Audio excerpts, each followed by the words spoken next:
कोई भी पूजा पाठ करिए तो दीपक को साक्षी बना करके करिए।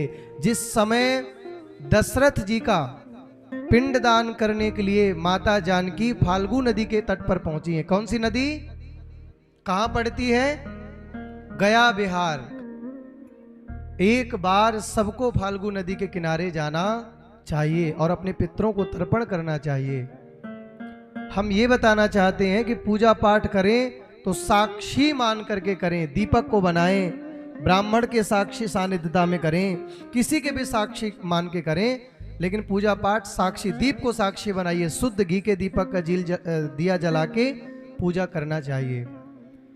तो जब विकसित नहीं था गया बिहार, तो राम जी और लक्ष्मण जी चले गए हैं पिंडदान का सामान लेने, और माता जानकी फाल्गु नदी के तट पर बैठी हैं। तो जब उन्होंने देखा, निहारते निहारते थक गई कि राम जी अभी भी नहीं आए, राम जी अभी भी नहीं आए, तो पिंडदान का समय बीत रहा था, जा रहा था, तो बादल चमके, तड़तड़ाए और धरती से भैया 2 हाथ निकल पड़े हैं।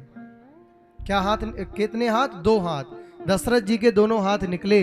तो सामग्री कुछ थी नहीं, तो जानकी मैया कहती हैं कि पिताजी आपका पिंडदान करें तो कैसे करें?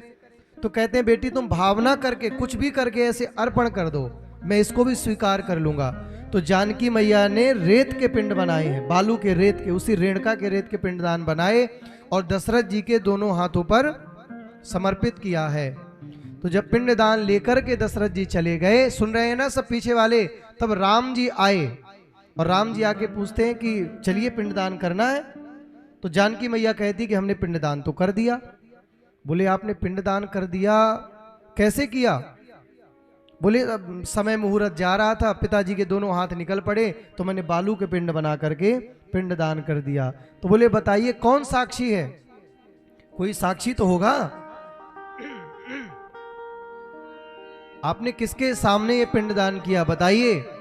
तो कहते हैं मेरे सामने तुलसा थी, ब्राह्मण देवता थे, गैया थी, और भैया ये फाल्गु नदी के सामने मैंने किया है। नदी से पूछा गया तो नदी ने झूठ बोल दिया, बोले मैंने नहीं देखा है।